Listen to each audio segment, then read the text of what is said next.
तो आ गए पढ़ने, क्या बात है यार, ये बच्चे मुझे शुरू से पसंद है। ठीक है, पढ़ लेते हैं आराम से डेली आके।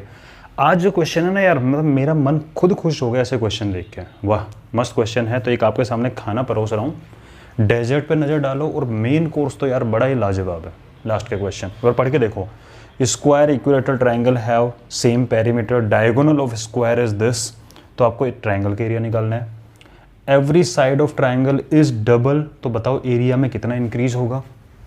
If length of a median of a triangle, equilateral triangle given है, तो आप उसका एरिया निकालना है। ठीक है, ऐसे ऐसे क्वेश्चन। और सबसे शानदार question, side of a triangle are this this this respectively, length of its largest या लॉन्गेस्ट एल्टीट्यूड। मतलब क्वेश्चन बड़े शानदार शानदार है। तो भाई देखो, मुझे लगता है कि पूरा पूरा आराम से देखोगे, मस्त समझ के कोई दिक्कत नहीं, समझ में आ जाएगा। एक बात और, जो आपका टेस्ट होने वाला है मॉक टेस्ट, ठीक है, वो मॉक टेस्ट आपका 24 को है, शाम को 5 बजे उसका लिंक ओपन हो जाएगा, मतलब लिंक डाल दिया जाएगा। नेक्स्ट 24 आवर के लिंक ओपन रहेगा, आराम से बिल्कुल ईमानदारी से पेपर देना है, अपना पूरा डिटेल लिखना है उसके अंदर। डिटेल मतलब आपका नाम लिख दो, सिटी लिख दो, ताकि मुझे पता लगे कौन बच्चा कहाँ का पेपर दे रहा है। टॉपर्स के नाम वहाँ पे डिस्प्ले किए जाएंगे, और ट्राई करना अच्छे मार्क्स लेके आने की। ठीक है, और डिफिकल्टी आएगी तो उस टेस्ट का भी सॉल्यूशन दिया जाएगा। टेस्ट का पैटर्न रहेगा आपको जो एग्जाम आने वाला है टर्म 1, क्योंकि काफ़ी जगह टर्म 1 नहीं हुआ है यार, पता नहीं, कुछ बच्चे बोलते हैं हमारा टर्म 1 हो गया। स्कूल के एग्जाम हुए होंगे यार, टर्म 1 तो अभी नहीं हुआ होगा। टर्म 1 को जो पैटर्न रहेगा 40 क्वेश्चन 90 मिनट, वही पैटर्न रखा जाएगा। ठीक है, चलो आज के क्वेश्चन करते हैं। आज एक काम करते हैं यार, पहले मेन कोर्स नहीं खाएंगे, पहले डेजर्ट खाते हुए आएंगे, फ्लो बनेगा, क्योंकि डेजर्ट भी अच्छा है, ऐसा वैसा नहीं है। सिंपल है starting question, area of equilateral triangle is this. तो आपको इसकी पेरीमीटर निकालनी है। और सेकंड क्वेश्चन मैंने रिवर्स कर दिया, perimeter of equilateral triangle given है तो एरिया निकालना है। तो हमें समझ में आना चाहिए कि अगर हमें पेरीमीटर गिवन है तो हम एरिया भी फाइंड कर सकते हैं, और एरिया गिवन तो पेरीमीटर फाइंड कर सकते हैं। और इन दोनों के बीच में रिलेशन क्या इसका है, एरिया और पेरीमीटर में कॉमन चीज़ आ रही है। क्या कॉमन चीज़ है? साइड। ठीक है, आप ये ध्यान दिया करो, आपको फाइंड क्या करना है। आपसे पूछा पेरीमीटर फाइंड करो, आपके दिमाग में आया यार अगर साइड पता है तो हम पेरीमीटर निकाल देंगे। सोचने का प्रोसेस बता रहा हूँ। ठीक है, आपके मन में अगर साइड पता है तो पेरीमीटर निकाल देंगे। फिर आपने नज़र दौड़ाई कि क्वेश्चन में क्या, देखो क्वेश्चन में 2 पार्ट होते हैं, एक आपको इन्फॉर्मेशन दी जाती है, एक आपसे कुछ पूछा जाता है। जो पूछा जाता है उसका निकालने का प्रोसेस उसी में छुपा होगा जो आपको गिवन होगा। तो मुझे पेरीमीटर निकालनी है, एरिया गिवन है, मैं एरिया का यूज़ करके पहले साइड निकालूंगा, फिर पेरीमीटर निकालूंगा। सेकंड क्वेश्चन में आपको एरिया निकालना है, एरिया निकालने के लिए आपको साइड की नीड होती है, साइड के लिए आपको पेरीमीटर गिवन है, उसका यूज़ करके आप पहले साइड निकालोगे, फिर आप निकालोगे एरिया। तो पहले दोनों क्वेश्चन अपन जल्दी से करते हैं। तो हमें निकालनी पेरीमीटर में साइड की नीड है। Area of equilateral triangle, formula direct जानते हैं हम, एरिया ऑफ इक्विलेटरल ट्राइंगल होता है आपका, या एरिया गिवन है आपको 16√3, और हम जानते हैं इक्विलेटरल ट्राइंगल का एरिया होता है √3/4 मल्टीप्लाई में साइड का स्क्वायर। ठीक है, जिसको याद नहीं हो याद कर लो, इसका डेरिवेशन भी कभी सिखाएंगे, हीरोन फॉर्मूला का यूज़ करते हैं, ड्राइव भी सिखा देंगे इसका। √3/4 into side square equal to 16√3। ये √3 डिवाइड में जाएगा और 4 जाएगा मल्टीप्लाई में। जब मैं साइड स्क्वायर को सेपरेट करूँगा तो √3 जब डिवाइड में जाना ही है तो डिवाइड में ले जाके काटो यार, फालतू में एक स्टेप क्यों लिख रहे हो, जाएगा डिवाइड में तब काटेगा, पहले ही काट दो। तो यहाँ से साइड स्क्वायर की वैल्यू आपकी निकल गई 16, और मल्टीप्लाई में जाकर 16 4 जा 64, और जब दोनों साइड का स्क्वायर रूट करोगे तो साइड की वैल्यू, देखो भाई एक चीज़ बताता हूँ आपको, जब आप ये इक्वेशन सोल्व करते हो ना तो x की वैल्यू ±√16 यानी ±4 आता है। काफ़ी बच्चे कहते सोचते हैं सर प्लस माइनस कैसे आ गया, प्लस माइनस ही आता है सोल्व करने पे, इसको कैसे समझाओ। अरे यार कैसी इक्वेशन है ये, क्वाड्रेटिक इक्वेशन है। क्वाड्रेटिक इक्वेशन में कितने रूट निकलते हैं, 2 रूट निकलते हैं, 2 निकले कि नहीं निकले, एक +4 एक -4। तो एक तो बात यहाँ समझ में आती है। दूसरा, अगर मैं x की जगह +4 लेता हूँ तो उसका स्क्वायर करने पर भी 16 आएगा, और अगर मैं -4 लेता हूँ उसका स्क्वायर करने पर भी 16 आएगा, यानी दोनों वैल्यू इसको सेटिस्फाई कर रही हैं। तो तरीके से तो ये आना चाहिए ±√64 8 सेंटीमीटर। बट फिर आप लिख सकते हो नेगेटिव वैल्यू नहीं लेंगे। क्यों नहीं लेंगे, क्योंकि साइड कभी नेगेटिव नहीं होती, इसलिए जनरली हम डायरेक्टली ऐसे करते हैं। जब लेंथ की बात करते हैं, साइड की डिस्टेंस इनकी बात करते हैं, तो हम पॉजिटिव वैल्यू ही ले लेते हैं, क्योंकि वो नेगेटिव तो होती नहीं है। तो आपकी साइड की वैल्यू आ गई 8 सेंटीमीटर। जैसे ही आपको साइड पता लगा, ये मेरा एक इक्विलेटरल ट्राइंगल है, इसकी ये साइड 8, इसकी ये साइड 8, इसकी ये साइड 8, इसकी पेरीमीटर कितने हो गया 8 + 8 + 8 24। तो नन ऑफ दीज हो जाएगा इसका आंसर। सही कर रहे हैं, देख लेते हैं दोबारा से। एरिया ऑफ इक्विलेटरल ट्राइंगल 16√3 है, ठीक है जी। √3/4 side square equal to this, area रख दिया, √3 से √3 काट दिया, 16 4 जा 64 हो गया, साइड की वैल्यू 8 हो गई। जब साइड की वैल्यू 8 हो गई इक्वेटर एंगल तो 24 आएगा, तो आंसर आएगा आपका नन ऑफ दिस। ठीक है, वो नन ऑफ दिस देख के ना एक बार थोड़ा सा लगता है कि यार कहीं गलत तो नहीं कर रहे हम। ठीक है, समझ लेना चाहिए। और चाहो तो आप दोबारा भी कर सकते हो इस चीज़ को, रिवर्स में आपको अपना आंसर, जैसे मैं थोड़ा डर गया नन ऑफ दिस देख के थोड़ा सा लगता है कि यार कहीं गलत तो नहीं कर दिया हमने, अब दोबारा चेक कर सकते हो। कैसे कि मैंने साइड बोला 8, ठीक है, यानी मेरी पेरीमीटर हो गया 24। तो आप दोबारा चेक कर सकते हो, अगर साइड 8 है तो एरिया क्या होगा, √3/4 मल्टीप्लाई साइड का स्क्वायर, मतलब 8 × 8, 4 2 जा 8, 8 2 जा 16, √3 बिल्कुल सही आ रहा है। तो आंसर वेरीफाई भी हो गया विदाउट एनी डाउट। ठीक है जी, मैंने आपको टाइम नहीं दिया, स्क्रीनशॉट ले लेगा। चलो अगले क्वेश्चन में देंगे। इसमें आपको पेरीमीटर दे रखा है इक्विलेटरल ट्रायंगल का। आप मुझे एक बात बताओ, इक्विलेटरल ट्रायंगल की तीनों साइड इक्वल होती हैं और पेरीमीटर होता है तीनों साइड का सम, और वो 60 है। तो 60 को 3 इक्वल पार्ट में डिवाइड करोगे तो आपने इसको x माना, इसको x माना, इसको x माना, x + x 3x की वैल्यू 60, तो x की वैल्यू 20 हो गई। तो ये भी 20, ये भी 20 और ये भी 20। अब आपको तीनों साइड पता है, तो आपको एरिया निकालना है। तो एरिया होता है इसका √3/4 इंटू साइड का स्क्वायर। तो मैं साइड की जगह रख देता हूँ 20, तो 20 का स्क्वायर को 20 इंटू 20 लिख लो यार, 4 5 जा 25 जा 100 √3। पहले ऐसा नंबर लिखा जाता है पूरा पूरा, फिर रूट पर है, तो 100 √3। लो जी, ये भी ऑप्शन में नहीं है, कोई बात नहीं, बात बिल्कुल सही है। तो इसका आंसर क्या आएगा आपका, नन ऑफ दीज दे रखा है ना, तो 100 √3 मीटर स्क्वायर या centimetre square, metre square, unit पे ध्यान देना। ठीक है, अपना आंसर वेरीफाई करते हैं, क्योंकि ऑप्शन में नहीं है तो एक बार थोड़ा डाउट में आना चाहिए। जरूर अच्छी बात है, डाउट में होना भी अच्छी बात है, ताकि हम गलत काम ना करें।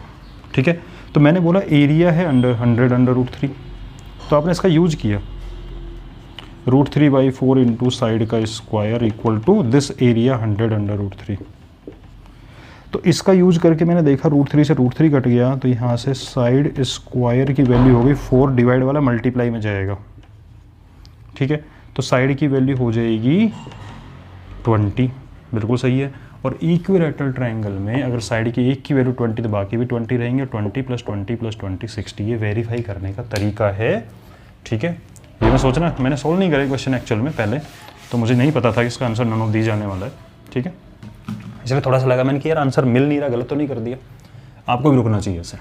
ठीक है, हाँ जी, तो डेजर्ट सिंपल सा था।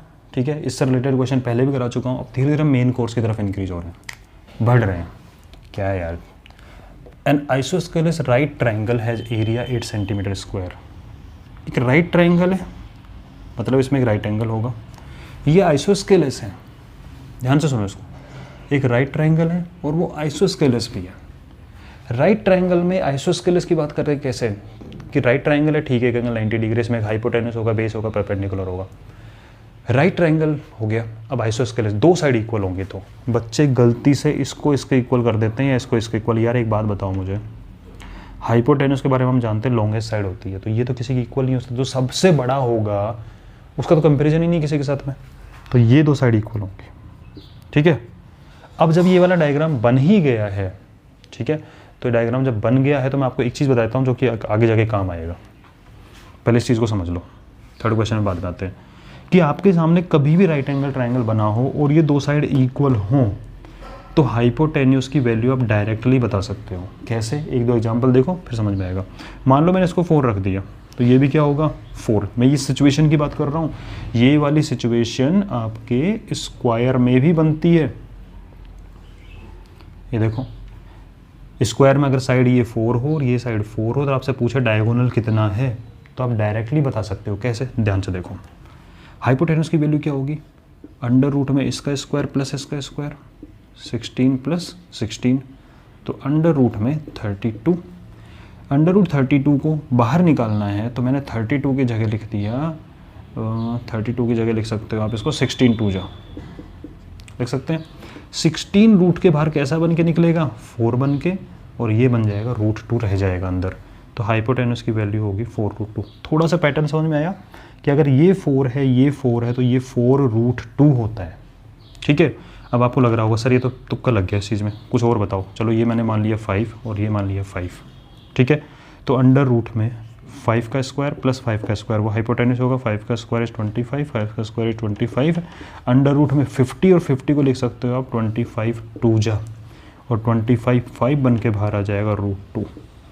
तो 5 रखने पर बन गया 5√2। 6 रख दूँ तो बनेगा 6√2।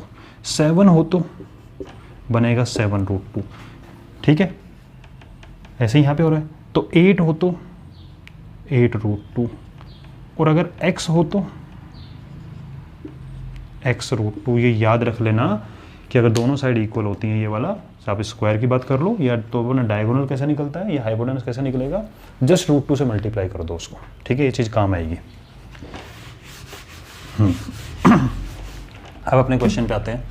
आइसोस्केलर राइट ट्रायंगल, तो एक आइसोस्केलर राइट ट्रायंगल मेरा एक्चुअल जो चीज़ मैंने अभी आपको समझाई है वो क्वेश्चन नंबर 9 में काम आने वाली है और बहुत जगह काम आती है। आइसोस्केलस राइट ट्रायंगल मतलब ये दो साइड इक्वल मान ली, ओके। एरिया 8 सेंटीमीटर स्क्वायर, तो आपको पता है ये तो हाइपोटेन्यूस होता है, ये इसका मैंने बेस मान लिया, और ये हो गया इसका परपेंडिकुलर। परपेंडिकुलर को ही हम हाइट बोलते हैं। और राइट एंगल ट्रायंगल का जो एरिया होता है वो इसने दे रखा है 8 सेंटीमीटर स्क्वायर। और हम एरिया का फॉर्मूला जानते हो, क्या होता है राइट एंगल ट्रायंगल का फॉर्मूला? एरिया का half into base into corresponding height. तो बेस ये हो गया, हाइट ये हो गई। सर ना तो बेस पता है ना हाइट पता है, ओके। मैं अगर बेस को x मान लूँ तो हाइट भी क्या होगी x, क्यों? क्योंकि दोनों साइड इक्वल है, आइसोस्केलस गिवन है, ठीक है जी। तो half into base into height की वैल्यू 8 है, तो हाफ इंटू बेस का मतलब रखा x और हाइट का मतलब भी मैंने मान लिया x, और ये है 8। तो x square equal to 2 divide वाला मल्टीप्लाई में जाके 16 बनेगा, और x की वैल्यू वही ±4, बट माइनस नहीं हो सकता क्योंकि माइनस कैसे रख दोगे, इसकी लेंथ माइनस थोड़ी ना होती है। तो x की वैल्यू हो जाएगी आपकी 4 सेंटीमीटर। तो यानी ये वाली साइड मेरा 4 आ गया, ठीक है। और ये वाली साइड भी क्या आ गई मेरी 4। जब आपको ये 4 पता है, ये 4 पता है, तो आपको हाइपोटेन्यूस की लेंथ अभी तो निकालना सिखाया था मैंने, 4√2। तो आपका आंसर आ जाएगा 4√2। कहोगे सर 4√2 दो ऑप्शन दिखने का आपने फिर गलत कर दिया, इतनी गलती करते हो? तो भाई ना तो मैंने पहले में गलती करी, मैंने वेरीफाई करके दिखाया, ना दूसरे में करी, तीसरे में भी गलती नहीं करी यार, ध्यान से देखो। 4 का स्क्वायर 16, 4 का स्क्वायर 16, अंडर रूट में 32 को ही 4√2 लिखते हैं, तो आंसर आ जाएगा अंडर रूट 32, ठीक है। बुरा मत माना करो यार, ऐसे कैसे बुरा मान जाते हो, ठीक है जी। अरे यार फिर इरेज कर रहा हूँ मैं, अब से टाइम दूंगा, तुम बोल भी नहीं सकते। कभी लाइव क्लास चालू करेंगे उसके बाद तुम बोल दिया करोगे। 4th क्वेश्चन, 1 2 3 हो चुके हैं। The perimeter of right triangle is 60 and hypotenuse is 26। बड़ा शानदार क्वेश्चन है यार, मस्त क्वेश्चन है। तो आपका ये मान चलो कि आपको 4 5 6 7 डेजर्ट आपका स्टार्ट हो चुका है। हाँ 5th 6th तो सॉरी क्या बोलते मेन कोर्स, 6th बीच में थोड़ा सा आप हल्का फुल्का लस्सी वस्सी पीते हो ना, वो 6th क्वेश्चन है, ठीक है। 4th क्वेश्चन पे क्या है, पेरीमीटर ऑफ राइट ट्रायंगल। मैंने एक राइट ट्रायंगल बनाया, ठीक है। इसकी पेरीमीटर गिवन है, चलो अच्छी बात है भाई, पेरीमीटर गिवन है 60 सेंटीमीटर, हाइपोटेन्यूस 26 है, ठीक है जी। तो आपको अदर 2 साइड निकालनी है। देखो दो तरह से बताऊंगा, किन तरह से, 2 तरह से बात करेंगे इसकी। एक लॉन्ग मेथड, एक बड़ा शॉर्ट आने वाला है, आप सिर्फ ऑप्शन पे शक्ल देख के आंसर बता दोगे। पहले तरीका सीख लेते हैं फिर शॉर्टकट सीखेंगे, ठीक है। तो क्या है, perimeter of right triangle 60, hypotenuse 26, बाकी 2 साइड। अब बाकी 2 साइड मुझे नहीं पता, तो अपन क्या मान सकते हैं इस चीज़ को, मान लेते हैं ये A है और मान लेते हैं B है। सेम भी नहीं मान सकते, कौन याद कर रहा है मुझे, सेम भी नहीं मान सकते क्योंकि आइसोस्केलस नहीं गिवन है। समझ में आ रहा है क्या कर रहे हैं, पेरीमीटर पता है लिख दी, हाइपोटेन्यूस पता है लिख दिया, बाकी दोनों साइड पता करनी है, दोनों साइड A और B मान लिया। अब मुझे बताओ, हमें एक चीज़ पता है कि जो पेरीमीटर होती है वो होता है तीनों साइड का सम। तो यहाँ से एक इक्वेशन निकलेगी A + B + 26 = 60, और A प्लस, शॉर्टकट पे ध्यान देना, शॉर्टकट तो आप चुटकी में कर दोगे, विदिन 5 to 10 सेकेंड हो जाएगा वो। 26 उधर गया तो बचा 34। तो इस इक्वेशन, प्यारी सी इक्वेशन को थोड़ा सा रख लो संभाल के, रख लिया, काम आएगी। सेकंड थिंग, हमें पता है पाइथागोरस थ्योरम लगाऊंगा तो this square plus this square equal to this square. इसका मतलब A square plus B square equal to 26 का स्क्वायर, और 26 के स्क्वायर को डायरेक्टली आप 676 लिख सकते हो। नाउ अब लगाओ मेथड कि यहाँ से ए की वैल्यू निकालो और उसको उठा के इसमें रख दो। ये यहाँ से बी की वैल्यू निकालो 34 माइनस ए, उसको उठा के इसमें रख दो। चलो मैंने ए की वैल्यू को उठाया है तो ए की जगह हो जाएगा आपका 34 माइनस बी और उसका स्क्वायर लग रहा है प्लस बी का स्क्वायर इक्वल टू 676। ओपन करो तो आपको दो टर्म का स्क्वायर ओपन कैसे होता है, फर्स्ट का स्क्वायर प्लस सेकंड का स्क्वायर माइनस 2ab। 34 का स्क्वायर वैदिक मैथ्स लगा देता हूँ थोड़ा सा। 34 का स्क्वायर करोगे तो आपको सिखाएंगे कभी 34 बेस 50 का यूज़ हो गया होगा तो 16 कम है 50 से, तो 16 का स्क्वायर इज 256। तो 256 में 2 डिजिट लिख लेते हैं, ठीक है। और उसके बाद में 2 डिजिट लिख दिया मैंने यहाँ पे, और भाई उसके बाद में 16 का मैं 25 में 16 करो 9, 9 और 2 11, तो 1156 ये आ जाएगा plus B square minus 2ab, तो माइनस 2 मल्टीप्लाई 34 मतलब 68 B plus B square equal to 676। Quadratic equation बन गई। थोड़ा सा करते हैं तरीके से काम। B square plus B square is 2b square, ठीक है, माइनस का 68b, ये इधर लेके आओ तो 1156 में सब इसको सब्ट्रैक्ट करो तो करो पॉजिटिव आएगा। 6 में 6 गया 0, 15 में से 7 गया 8 और 10 में से 6 गया 4, ठीक है।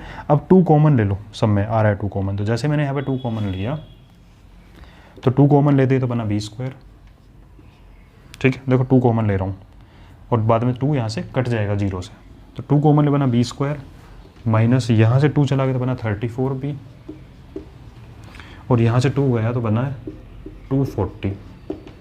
अब इसका ब्रेक करो मिडिल टर्म स्प्लिटिंग तो आपको नज़र आना चाहिए, इसको भी शॉर्टकट सिखा देंगे आपको कि ये बनेगा माइनस का 24b और माइनस का 10b और प्लस का 240। देख लो इन दोनों को ऐड करने पर ये आ रहा है, मल्टीप्लाई करने पर ये आ रहा है। इसको सोल्व करो तो आपको बनेगा b माइनस 24 और एक बनेगा b माइनस 10। तो यहाँ से b की 2 वैल्यू निकलेंगे, इसको 0 के इक्वल किया तो 24, इसको 0 के इक्वल किया तो 10। अब आपके दिमाग में 2 वैल्यू, हाँ जी 2 वैल्यू।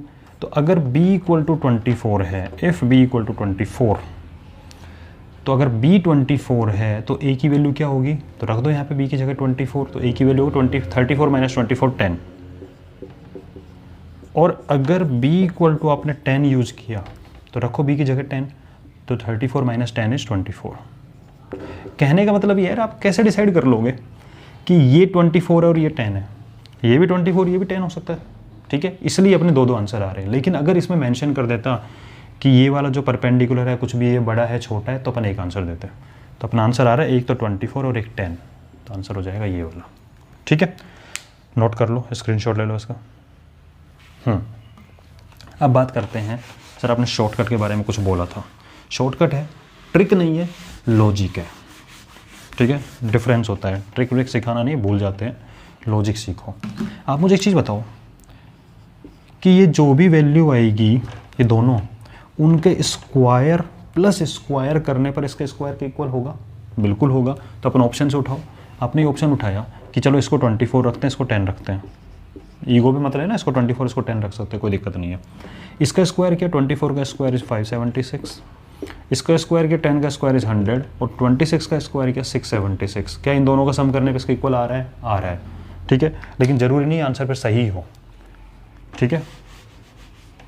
तो मैंने क्या बोला कि 24 और 10 लेने पर इनका स्क्वायर करने पर 26 के स्क्वायर के इक्वल आ गया। पहली कंडीशन हमारी सेटिस्फाई हो रही है। दूसरी कंडीशन पेरीमीटर वाली बात, इन तीनों को ऐड करो, 24 प्लस 26 इज 50 प्लस 10 60। अरे पेरीमीटर 60 आ रही, मतलब हमने ऑप्शन पे नज़र डाली, ऑप्शन को एक को बेस एक को परपेंडिकुलर माना, बेस का स्क्वायर प्लस परपेंडिकुलर का स्क्वायर का सम करने पर इसके स्क्वायर के इक्वल आ गया, हम खुश हो गए, पहली बात। दूसरी बात, फिर हमने तीनों का सम करके देखा, सम करने पे पेरीमीटर वाली कंडीशन भी सेटिस्फाई हो गई। अब किसी बच्चे के मन में आ रहा हो सर बाकी ऑप्शन करके देख, 25 का स्क्वायर इज 625 प्लस 9 का स्क्वायर इज 81, इनको ऐड करो, 8 5 1 6, 8 और 2 10 का 0 1, नहीं आ रहा, इसका स्क्वायर के इक्वल आना चाहिए 676 के, नहीं आ रहा तो ऑप्शन गलत।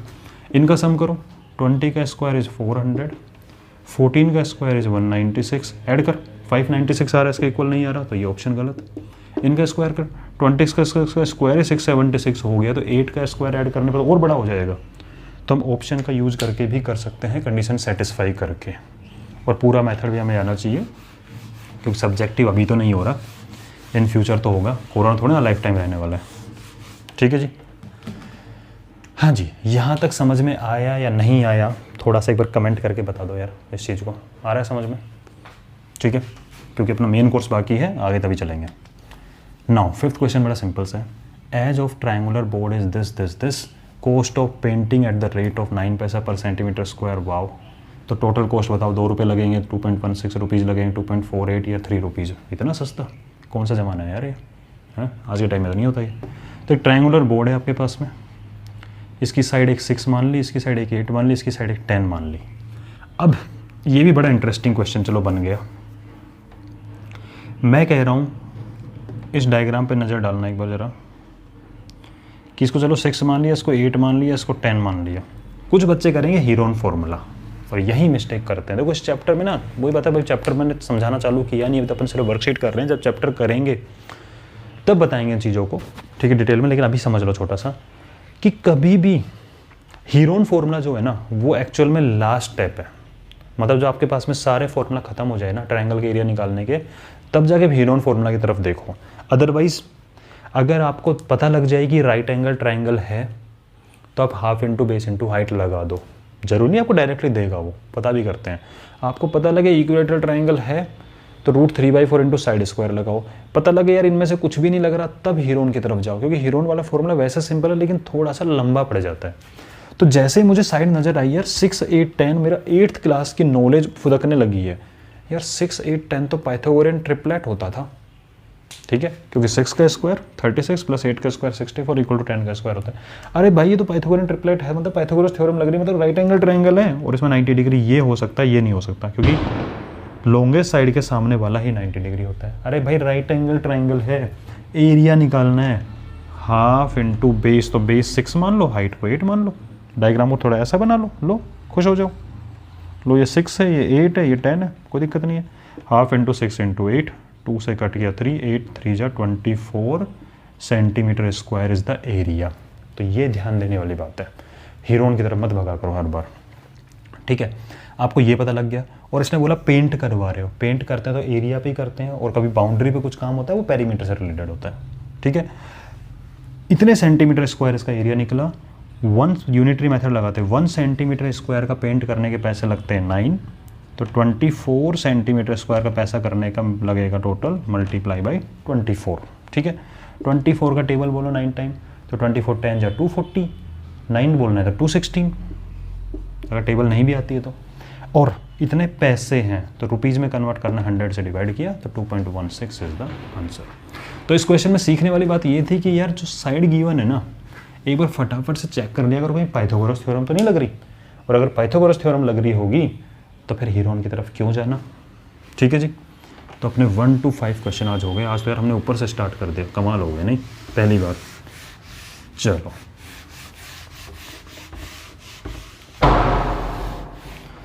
अब आते हैं इन शानदार क्वेश्चन की तरफ।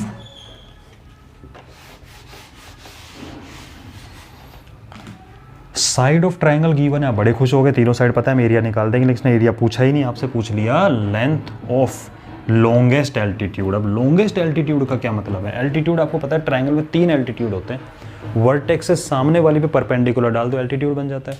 लॉन्गेस्ट कौन सा होता है? तो ध्यान से देखना इस चीज़ को, ये मैंने बड़ी बड़ी साइड डाली है, ठीक है, तो थोड़ा सा नज़दीक करता हूँ इसको।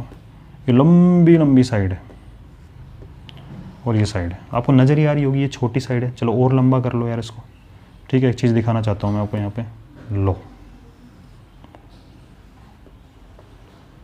ठीक है, ये ट्रायंगल, इससे आपका सारा कंसेप्ट क्लियर हो जाएगा। लॉन्गेस्ट एल्टीट्यूड कौन सा, सबसे छोटा एल्टीट्यूड कौन सा।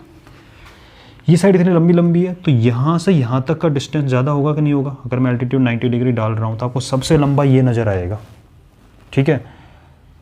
और अगर मैं इस साइड से इस वर्टेक्स से डालूंगा इसके ऊपर, तो इस वर्टेक्स से इसके ऊपर डालने पर कुछ ऐसा नज़र आएगा और इससे डालने पर कुछ ऐसा नज़र आएगा।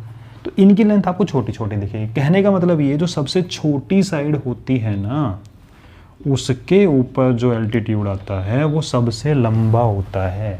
तो कहीं ये गलती मत कर देना, लॉन्गेस्ट एल्टीट्यूड ठीक है नहीं पता, चलो यार सबसे लंबी साइड वाला लॉन्गेस्ट होगा, नहीं, सबसे छोटी साइड वाला लॉन्गेस्ट होता है, क्योंकि सबसे छोटी साइड आपको दिख भी नजर आ रही है। डायग्राम कैसा बना लो यार, ठीक है। तो ये हमें एक पॉइंट ध्यान रखने वाला है कि लॉन्गेस्ट एल्टीट्यूड कहाँ डलता है, सबसे छोटी साइड पे डलता है। इनमें सबसे छोटी साइड 35 है, तो लॉन्गेस्ट एल्टीट्यूड कैसा होगा, तो मान लो ये 35 है, ये मान लेते हैं 54 है और ये मान लेते हैं 61 है। तो सबसे छोटी साइड 35 के ऊपर जो एल्टीट्यूड आएगा ये होगा आपका लॉन्गेस्ट एल्टीट्यूड। ऐसा डायग्राम पसंद नहीं आया, कोई बात नहीं, लो ऐसे बना लो यार, तुम खुश रहो। जो हमने बनाया था स्टार्टिंग में, ये 35 मान लेते हैं, ये 61 मान लेते हैं, ये 54 मान लेते हैं। इस साइड के ऊपर जो एल्टीट्यूड आएगा that is the longest altitude. Meaning समझ गए, स्टार मार्क करके छोड़ देना इसको, ठीक है, याद रहना चाहिए। और लॉजिक सीखा करो, रटा मत करा करो। तो आपको तीनों साइड पता है, आपको एल्टीट्यूड निकालना है। अब एल्टीट्यूड कैसे निकालें यार, ट्राइंगल में एल्टीट्यूड निकालने का कौन सा मेथड होता है, तो ट्राइंगल में एल्टीट्यूड बोले तो हाइट, हाइट बोले तो एरिया के फॉर्मूला में हाइट आती है, area equal to half into base into height, base into corresponding height. अच्छा, area is equal to half into base into corresponding height. यार इसका मतलब ये हो गया कि अगर मुझे एरिया पता है और बेस पता है तो हाइट निकाल दूंगा। आप इस पर ध्यान दो फॉर्मूला पे, area is equal to half into base into height. अगर मुझे एरिया पता है, मुझे बेस पता है, तो ए ही अननोन चीज़ हाइट बचेगी, वो हम निकाल देंगे मल्टीप्लाई डिवाइड करके। मतलब मुझे एरिया की नीड है, किसकी नीड है, एरिया की नीड है, एरिया की नीड है। एरिया निकालने की, अगर तीनों साइड दे तो दी यार, निकालो ना। तो सबसे पहले आप निकालोगे पेरीमीटर, तो 60 + 50 110 + 30 140, 5 और 4 9 और 110, तो पेरीमीटर हो गई आपकी 150 और सेमी पेरीमीटर्स का हाफ हो गया 75 और एरिया हो जाएगा अंडर रूट में एस बोले तो 75 मल्टीप्लाई 75 में से 61 को सब्ट्रैक्ट किया तो बना 14, 75 में से इसको सब्ट्रैक्ट किया तो आपका बना 21 और 75 में 35 को सब्ट्रैक्ट किया बना आपका 40। अब इसके बाहर लाने का तरीका ये नहीं होता कि आप मल्टीप्लाई करने बैठ गए, ऐसी बेवकूफ़ी नहीं करते हैं बच्चे सारे, ठीक है। आप इनको ब्रेक करो, तो 75 को मैंने ब्रेक किया 25 × 3, 14 को मैंने ब्रेक किया 7 2 जा, क्योंकि किसी भी चीज़ को ब्रेक करने का सबसे बेस्ट मेथड होता है कि आप उसमें से कुछ स्क्वायर चीज़ निकालने की कोशिश करो, ठीक है, ताकि स्क्वायर रूट के बाहर चुपचाप आ जाए वो। 21 को लिखा मैंने 7 × 3 और 40 को मैंने लिख दिया, क्या लिख सकते हो, 4 10 जा 40, ठीक है। अब देखो अंदर 25 है तो बाहर 5 आ जाएगा, 3 अंदर 2 बार है तो 1 बार आ जाएगा, 7 अंदर 2 बार है तो 1 बार आ जाएगा, और जी 4 अंदर है तो 2 बन के बाहर आ जाएगा, और 2 और 10 बेचारा कुछ नहीं कर सकता, हो सकता है इस 10 को भी लिखो 5 × 2, लो जी, ठीक है। तो अब 2 भी 2 बार हो गया तो 2 भी 1 बार बाहर आएगा और अंदर बचेगा 5 अकेला। तो ये हो गया आपका एरिया, ठीक है। तो एरिया की वैल्यू आपकी हो गई। अब मल्टीप्लाई करने का तरीका भी अच्छा है, बताते हैं। ऐसे मत करना जाना 5 3 15, 15 से बजाना, ये 5 और ये 2 बड़े अच्छे नंबर है, 10 बना दिया, छोड़ो इनको। 7 3 21, 21 2 42 और 5 2 10 तो 0 लग गया और √5, ये आपका निकल गया एरिया। अब हम जानते हैं एरिया इज इक्वल टू होता है, आपको दे रखा है 420 √5, और एरिया का फॉर्मूला हम जानते हैं half into base into height यानी एल्टीट्यूड इक्वल टू 420 √5।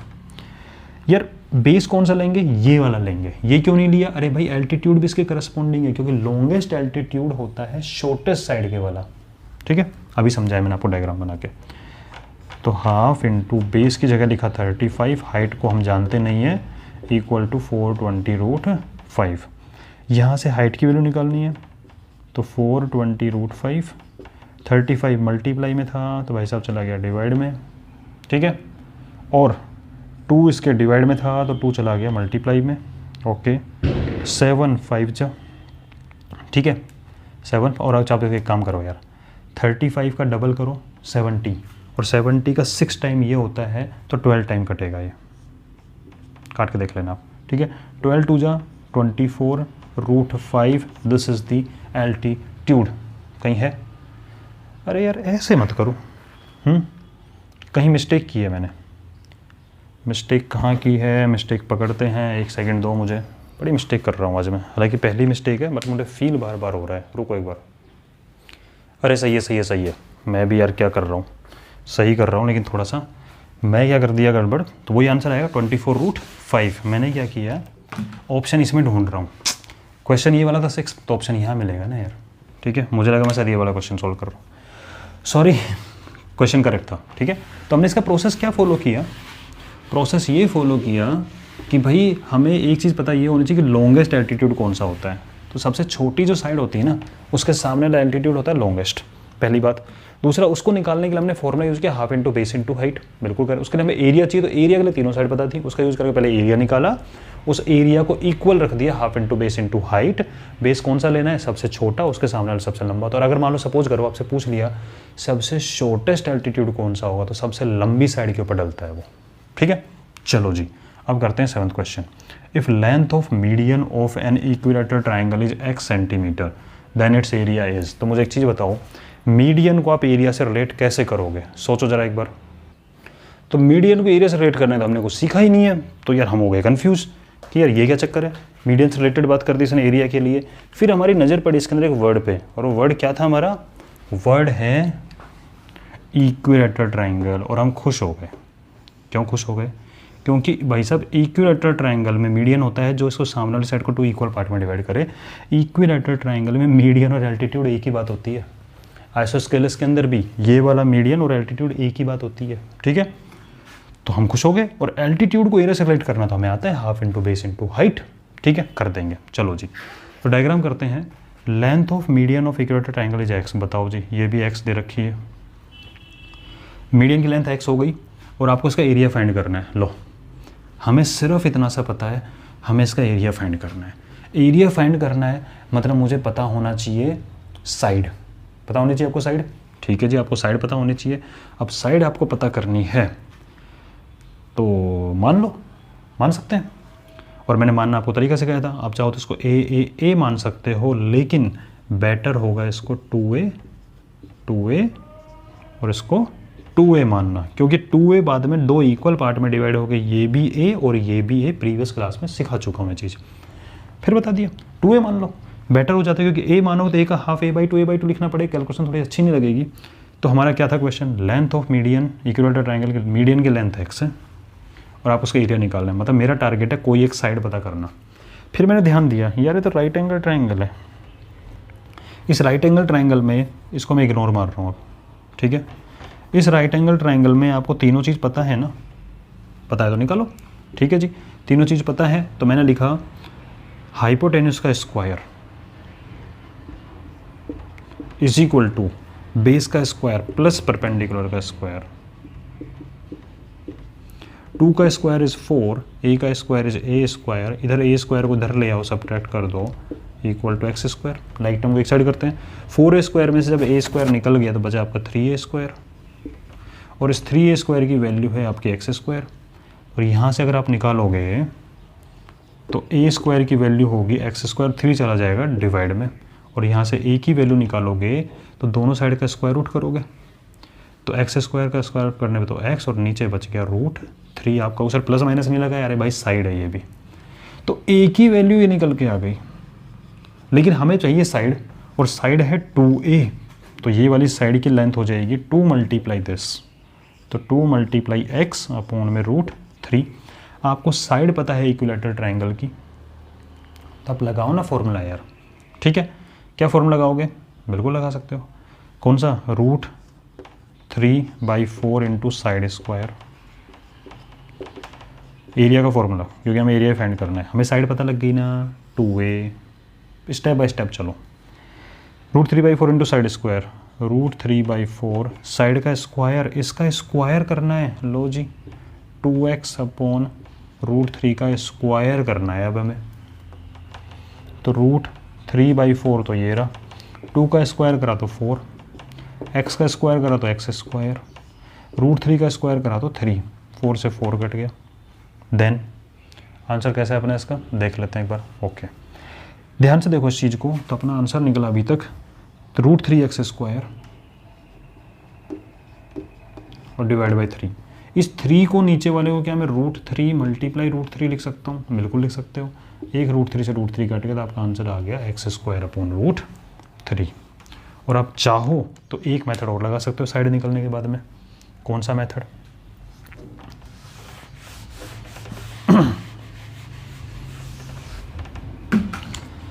ये हमारा डायग्राम पूरा था और ये था पूरा 2a, और 2a का मतलब निकल गया था अपना, क्या निकला था यार भूल गया मैं, चलो कोई भी जो भी वैल्यू थी इसकी, ठीक है। तो आप लगा सकते हो half into base into height. Base है ये पूरा, तो हाफ इंटू बेस बोले तो 2a और हाइट बोले तो x, और यहाँ से 2a की वैल्यू रख देना x वाली टर्म में और काटा पीटी करके सेम आंसर निकल के आएगा। ठीक है, चलो चलते हैं आगे। अरे समझ में आ रहा है नहीं आ रहा है बता दिया करो यार, समझ में नहीं भी आ रहा है तो भी बताओ, ठीक है, क्योंकि आपको समझाने के लिए पढ़ा रहा हूँ और आपको समझ में नहीं आ रहा मान लो मैं खुद ही कुछ समझे जा रहा हूँ, ऐसा नहीं होगा, मुझे पता है समझ में आ जाता होगा। सिंपल है चीज़ें, या सिंपल तरह से बता रहा हूँ। If every side of a triangle is double area of triangle, समझना इस क्वेश्चन का मीनिंग क्या है, क्योंकि यहाँ पे कन्फ्यूजन होगा बच्चों को, कहाँ पे पूरा कर देते हैं फिर आंसर लगाने में गलती करते हैं कि 400% आएगा कि 300% आएगा। तो मैंने आंसर बता दिया आपको, कोई बात नहीं, ठीक है। गलती कहाँ होती है पहले तो इस बात का समझो कि मान लो कोई ट्राइंगल है जिसकी साइड है 1 1 1, मान लेते हैं, क्योंकि हमें क्या बोला है, इसने बोला every side of a triangle is double. तो भाई बात बताओ, क्या आपने इसको ट्राइंगल दिया इसने पर्टिकुलर कि आप इसको प्रूव करके बताओ राइट एंगल के लिए, या आप इसको बताओ इक्विलेटरल के लिए, आप बताओ इसको आइसोसेलेस के लिए, नहीं बोला ना कुछ भी। तो जब कुछ भी नहीं बोला तो हम सबसे सिंपल चीज़ मान के देखेंगे ना अपनी, ठीक है। तो मैंने मान लिया कि एक ट्राइंगल है, क्योंकि जो चीज़ ये होगी वो हर तरह के ट्राइंगल में अप्लाई होगी, तो चीज़ों को कॉम्प्लेक्स मत करा करो, टफ चीज़ मान के देखेंगे, सिंपल मान के देख लो। डबल होने का मतलब हो गया बड़ा ट्राइंगल, ये भी 2 ये भी 2 ये भी 2, और आपको उसका निकालना है एरिया, ठीक है, कि एरिया में कितना इंक्रीज हुआ डबल होने पर। तो इससे भी सिंपल एक डायग्राम है, अगर मैं उसका यूज करूं तो मेरा काम ज़्यादा आसान हो जाएगा। मैंने मान लिया राइट एंगल ट्रायंगल, ठीक है, और जनरल निकाल रहा हूं, वैल्यू नहीं मानूंगा। राइट एंगल लूँ या आइसोस्केलस से बताऊं या इक्विलेटरल से बताऊं? चलो पहले इक्विलेटरल से बताते हैं, फिर राइट एंगल से देखेंगे। तो मैंने मान लिया हमारे पास एक इक्विलेटरल ट्रायंगल जिसकी साइड ये x है, इसकी साइड ये x है, इसकी साइड ये x है, और अब आपने हर साइड को डबल कर दिया, तो ये हो गया 2x, ये हो गया 2x और ये हो गया 2x। तो बताओ इसके एरिया में कितना इंक्रीज हुआ? तो पहले इसका एरिया पता होना चाहिए, इसका एरिया पता होना चाहिए, तो पहले इसका एरिया निकाला। तो इसका एरिया होता है √3/4 इंटू साइड स्क्वायर बोले तो x²।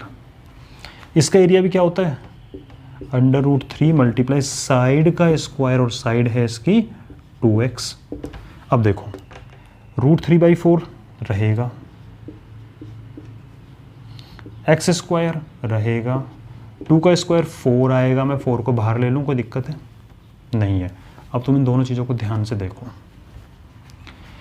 इस वाले ट्रायंगल का एरिया था ये, ठीक है, √3/4 इंटू x²।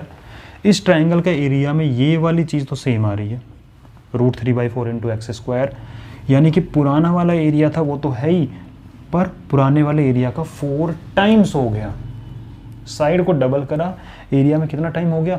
4 टाइम हो गया। तो यानी पहले जो एरिया मान लो a था, तो अब हमारा एरिया उसका 4 टाइम 4a हो गया। कुछ बच्चे अब लगाएंगे सर 4 टाइम का मतलब होता है 400%। बिल्कुल सही बात है, 4 टाइम मतलब 400% हो गया। अगर ये 100% था तो अब आपका एरिया हो गया है 400%, और आप लगा के आ जाओगे ये ऑप्शन हो जाएगा गलत, क्योंकि आपसे ये नहीं पूछा कि डबल करने पर एरिया कितना हो जाता है, आपसे ये पूछा है कि डबल करने पर इंक्रीज इन एरिया, एरिया में इंक्रीज कितना हुआ, एरिया में चेंज कितना हुआ। तो 100% से 400% हुआ तो एक्चुअल में चेंज तो आपका सिर्फ 300% हो रहा है। सब्ट्रैक्ट करके देख लो यार, ठीक है। तो ये वाली बात हमें ध्यान रखनी है कि एरिया में इंक्रीज कितना हो रहा है, 300%, यानी 3 टाइम का इंक्रीज हुआ। पहले 1 थी वैल्यू, अब वैल्यू 4 हो गई। इंक्रीज कितना हुआ, इन 3 का इंक्रीज हुआ है, ठीक है। आपके मन में आ रहा हो सर राइट एंगल ट्राइंगल से बता दो एक बार इस चीज़ को। बिल्कुल बता सकते हैं, देखो जरा राइट एंगल ट्राइंगल से। और राइट एंगल में और सिंपल कर लेते हैं चीज़ों को। आइसोस्केलेस राइट एंगल ले लो यार, क्या दिक्कत आ रही है। तो मैंने माना इस राइट एंगल ट्राइंगल की ये साइड एक्स है और ये भी साइड एक्स है, ठीक है। अब ये हो गई 2x और ये भी हो गई 2x। इसके अकॉर्डिंग इसका हाइपोटेन्यूस निकल जाएगा, मुझे उसकी नीड नहीं है। इसका अकॉर्डिंग इसका हाइपोटेन्यूस निकल जाएगा, हमें तो साइड को डबल करना था बस, वो भी डबल हो जाएगा। इसका एरिया हो जाएगा half into base into height, यानी कि x² बाई 2। इसका एरिया हो जाएगा हाफ इंटू बेस बोले तो 2x, हाइट बोले तो 2x। तो ये हो जाएगा आपका करने पर, ये x² बाई 2 था। तो अब चाहो तो आप 2 से कट करना चाहोगे, लेकिन यार वही बात है, हमें कंपेरिजन करना है तो 2 से कट मत करो, वैसा ही फॉर्मेट बनाने की कोशिश करो। इसको लिखा मैंने x² डिवाइड बाई 2 और 2 मल्टीप्लाई टू 4 बाहर कर दिया, यानी यहाँ जितनी भी वैल्यू थी उस वैल्यू का 4 टाइम हो गया। तो 4 टाइम होने का मतलब 1 से 4 हो गया, तो इंक्रीज तो 3 का ही हुआ, तो इंक्रीज हुआ 300%। तो इस क्वेश्चन के लैंग्वेज पे भी ध्यान देना, इंक्रीज पूछा है, ठीक है। अब करते हैं लास्ट क्वेश्चन। स्क्वायर और इक्विलेटरल ट्राइंगल की पेरीमीटर सेम है, होगी, कोई दिक्कत नहीं है। If diagonal of square is 12√2, तो ट्राइंगल का एरिया बताओ। आपके मन में आया यार ट्राइंगल का एरिया निकालना है, मुझे ट्राइंगल की तीनों साइड चाहिए। और कैसा ट्राइंगल है, इक्विलेटरल ट्राइंगल, मतलब इक्विलेटरल ट्राइंगल की एक साइड पता लग जाए हमारा काम चल जाएगा। इक्विलेटरल ट्राइंगल की साइड पता करनी है। तो इक्विलेटरल ट्राइंगल की अगर आपको पेरीमीटर पता है, मान लो मैं आपको बोलूँ इक्विलेटरल ट्राइंगल की पेरीमीटर 30 सेंटीमीटर है, ठीक है, तो उसकी साइड कितनी होगी 10। तो मतलब मुझे इक्विलेटरल की पेरीमीटर पता करनी है। ओके, इक्विलेटरल की पेरीमीटर किसके इक्वल है, स्क्वायर की पेरीमीटर के इक्वल है। ओके, स्क्वायर की पेरीमीटर पता लग जाए तो इक्विलेटरल की पेरीमीटर भी पता लग जाएगी, ठीक है। स्क्वायर की पेरीमीटर कैसे पता करते हैं, एक साइड पता लग जाए तो 4 से मल्टीप्लाई करके स्क्वायर की पेरीमीटर पता लग जाएगी। थॉट प्रोसेस समझना, क्या करा मैंने स्टार्ट, इक्विलेटरल ट्राइंगल का एरिया चाहिए, उसके लिए इक्विलेटरल ट्राइंगल की साइड चाहिए। इक्विलेटरल ट्राइंगल की साइड चाहिए मतलब इक्विलेटरल ट्राइंगल की पेरीमीटर पता लग जाए। इक्विलेटरल ट्राइंगल की पेरीमीटर स्क्वायर की पेरीमीटर के इक्वल है, मतलब मुझे स्क्वायर की पेरीमीटर पता करनी है। स्क्वायर की पेरीमीटर पता करने के लिए स्क्वायर की साइड चाहिए। ओके, स्क्वायर की साइड पता करने के लिए कुछ ना कुछ तो दे रखा होगा यार, ठीक है। तो ध्यान दो इसके ऊपर डायग्राम पे। इसने बोला स्क्वायर का डायगोनल 12√2 है और हमें पता है सारी साइड इक्वल होती है। तो मैंने अभी आपको सिखाया था कि अगर ये 12 होगा और ये 12 होगा तभी 12√2 बनेगा, ठीक है। लो स्क्वायर की साइड पता लग गई, जैसे ही स्क्वायर की साइड पता लगी स्क्वायर की पेरीमीटर हो जाएगा 4 टाइम, तो 4 मल्टीप्लाई 12 यानी 48। और यही पेरीमीटर हो गया ट्राइंगल की। इक्विलेटरल ट्राइंगल की पेरीमीटर 48 है, 3 से डिवाइड करो, क्योंकि इक्विलेटरल ट्राइंगल तीनों साइड सेम होती है इसलिए 3 से डिवाइड कर रहा हूँ। तो इक्विलेटरल ट्राइंगल की साइड आपकी आ गई 16, 3 से। इक्विलेटरल ट्राइंगल की साइड पता है तो एरिया होता है हमारा √3/4 इंटू साइड स्क्वायर। तो √3/4 इंटू साइड बोले तो 16, साइड बोले तो 16, 4 से कट किया, 16 4 से 64√3। ईजी है, ठीक है। आई होप मज़ा आया होगा, कमेंट में ज़रूर बताना और टेस्ट के लिए तैयार रहना। तो मिलते हैं नेक्स्ट वीडियो में।